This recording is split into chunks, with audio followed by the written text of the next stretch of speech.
As we have just learned, as we look at just a few of the verses that talk about this lake that burns with fire and hell, and that the lost are going to spend eternity in a terrible place. And as I alluded to a few minutes ago, I know you don't want to go there. I sure don't want to go there. And I want to go over to a passage, kind of a follow-up verse in Luke 16. So if you would write this down, Luke 16, 19 through 31. And I want to hear Jesus talking about this and what we can learn from what he has to say here. So in Luke 16 and verse 19, and this is and we'll do this a couple times in our study, a little bit more, little lengthier reading, if you will. And I'm going to slow it down. I think one of the things I've seen in my lifetime, and I know I've been guilty of it, and I'm sure you have too. Maybe in school you were given the assignment to read a chapter, maybe in history, and you had to read chapter 10 or something. And you went home and read it. But when you got through with it, you don't remember a thing. You know, you looked at every word, but you didn't have any takeaway at it at all. Unfortunately, sometimes when we read the Bible, we do the same thing. So I want to encourage you when you're reading the Bible, slow down and look at the word. Pay attention to the different words. Oftentimes there's words that are used that maybe we don't use on an everyday basis, but we need to understand what we're reading. So listen to what Jesus tells us here because it's really powerful. Luke 16 and verse 19. There was a certain rich man who was clothed in purple and fine linen, and fared sumptuously every day. And I'm going to break this down this way. What do we learn? We're not told what his name is, but what do we know about him? We know that he was rich. He was clothed in purple. That was the color of royalty, if you will, and in fine linen, and he fared sumptuously. He ate whatever he wanted. Okay, he had all the food he wanted because he was rich.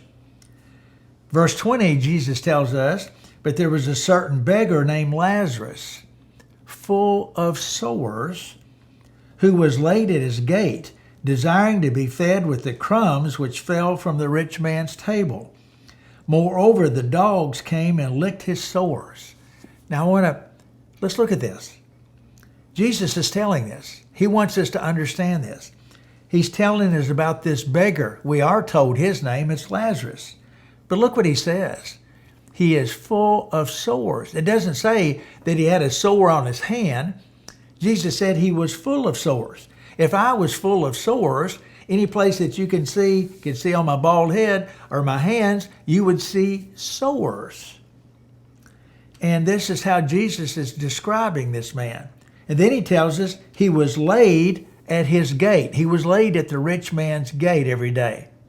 And look at that language. He didn't walk there himself. He's too sick and too weak. Somebody brought him and laid him at this gate so that he could beg. Verse 21 Jesus tells us what he specifically was looking for was to be fed. He was looking for food, desiring to be fed with the crumbs which fell from the rich man's table. And look at this. Look at these next words. Moreover, the dogs came and licked his sores. Oh my. Do you see that? And it doesn't say a dog came, one dog. No, he's so weak and so sick. He's got all these dogs around him that are licking him where the sores are. It's just a terrible picture. But Jesus wants us to understand this guy's dilemma. Now look what happens. So it was that the beggar died and was carried by the angels to Abraham's bosom. The rich man also died and was buried. So both of these men died. Both of these men would have been Jews here in the story that Jesus is telling. Look at verse 23. And being in torments in Hades, he lifted up his eyes. The rich man lifts up his eyes and he sees Abraham afar off and Lazarus in his bosom. And what I want to do at this point, I'm going to draw a quick drawing here of Hades, and so that we can make reference to it. So if you'll bear with me a second while I draw this. we see that there's two parts to Hades. And Lazarus went to the area where Abraham was. The rich man went to the area of torments. And we'll develop this as we go. Let me write this in. Great gulf fixed.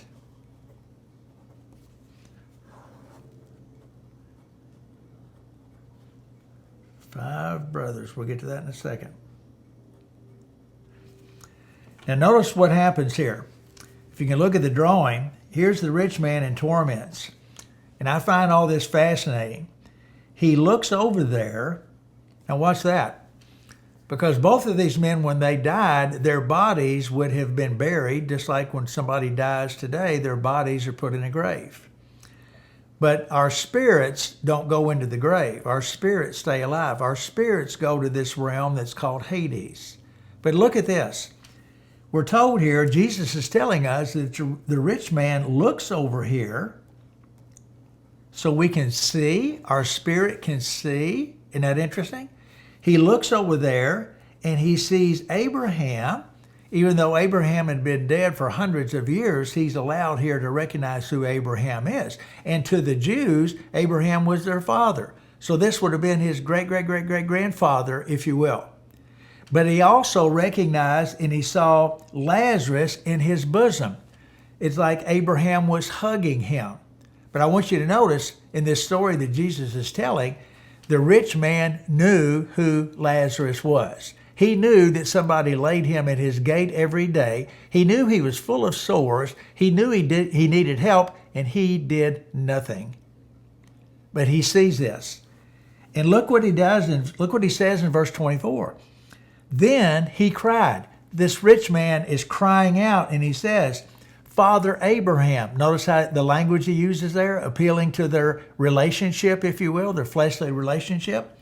Father Abraham, have mercy on me and send Lazarus that he may dip the tip of his finger in water and cool my tongue, for I am tormented in this flame. You see what he's saying there? He's begging Abraham to send Lazarus over here to help him, to give him a drop of water.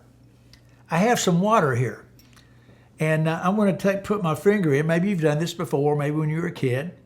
And I'm going to raise it up real slow here, and I hope you can see that, but at the tip of my finger is one drop of water. Can you imagine how much torment I would have to be in so that this would provide any relief? But that's what the rich man is begging for, okay? Now, in verse 25, Abraham says, as he responds to him, Son, notice there again, noticing the family relationship. Son, remember that in your lifetime you received your good things, and likewise Lazarus evil things, but now he is comforted and you are tormented. Oh my, look what Jesus is telling us here. Abraham says to the rich man, remember?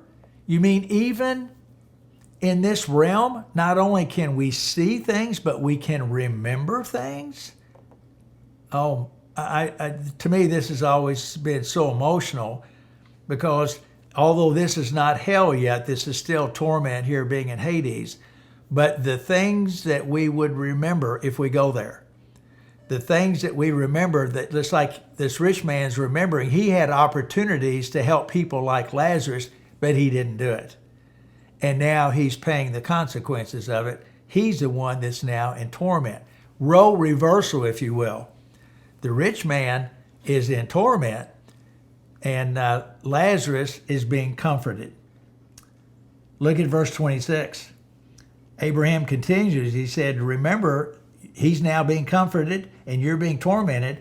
And he says, besides all this, between us and you, there is a great gulf fixed, so that those who want to pass from here to you cannot, nor can those from there pass to us. Now look at the drawing here. What Abraham is saying, even if I wanted to help, even if I wanted to send Lazarus over there to help, I cannot because of this great gulf that God has fixed. Abraham says those that want to go from here to there cannot. And those that are down here where the rich man is, they cannot go to here into paradise where Abraham is. Think about that. Because if they could, they would all be up there already. All right? And anybody that's up here being comforted by Abraham would not want to go to a place of torments. Verse 27, he says, I beg you therefore, Father, that you would send him to my father's house. For I have 5 brothers, that he may testify to them, lest they also come to this place of torment. You know what he starts thinking about? He realizes he's not going to get any help. And now, look who's become the beggar. In verse 27, the rich man now is begging. He's begging Abraham he said, if you can't send Lazarus over here to help me, can you send him back to earth to help my 5 brothers? Because I don't want them to end up here in torment with me. You see this? It's amazing. Abraham said, they have Moses and the prophets. Let them hear them. In other words, what that means is Moses and the prophets have been dead for a long time too, but they have what you and I would refer to as they had Scripture. They had Old Testament scrolls. They were rich, okay? They could have looked at that. They had gone to school as Jews, right? And so Abraham is saying they have Moses and the prophets where they can study to see where they would not end up here where you are. But what did he know about his brothers? He knew that they wouldn't listen. But he said, no, Father Abraham, but if one goes to them from the dead, they would repent. But he said to them, if they do not hear Moses and the prophets, neither will they be persuaded though one rise from the dead. And we know this is true because Jesus, he also, when he died, you remember they put his body in the tomb. His spirit went here where Abraham was, but he only stayed there for 3 days and his spirit was reunited with his body. But go back to that, what the rich man was implying. Look how many people that when Jesus came back and revealed himself as being raised from the dead, they still did not believe in Jesus. So this is a powerful lesson here that Jesus wants us to. We do not want to go to this place of torment.